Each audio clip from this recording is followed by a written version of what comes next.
Adik gelak. Jangan gelak. Okey kak, cari iPhone apa tu? Nak cari iPhone bawah daripada 1,000 bajet dia. Bawah 1,000 lah. Kita ada 11 dengan 12. Tapi paling best 12 lah. 12,128. Adik gelak. Jangan gelak. Ni 990. Boleh? Try tengok dulu. Saya check condition tengok. Beli untuk siapa ni? Anak. Ni lah. Ya, untuk anak. Ya, Dia adik. gaduh nak pakai iPhone. Adik nama apa? Adam. Adham. Sebab apa nak pakai iPhone? Sebab apa nak pakai iPhone? Tak? Minat. Minat kawan-kawan semua pakai lah. Ada orang pakai tak pakai. Try tengok dulu. Tu macam mana? Okey. Okey. Okey ya. So nak ambil ni ya. Warna hijau. Okay, so barang free gift dah ada. Ada satu set charger semua. Ni main dari mana ni? Dari Citra. Jitro je ha. Main 2 orang lah. 4 orang. 4 orang. Lagi 2 orang belah sini. Nak beli iPhone ke ah?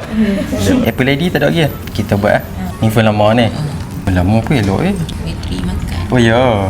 Saat ni cabutan betul. Isi lah. Tinggal bayar pakai. Cash.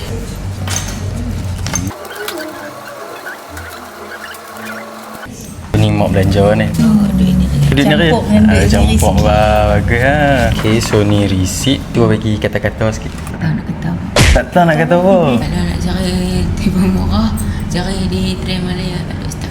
Sabarlah sebelah klinik Sokong. Terima kasih.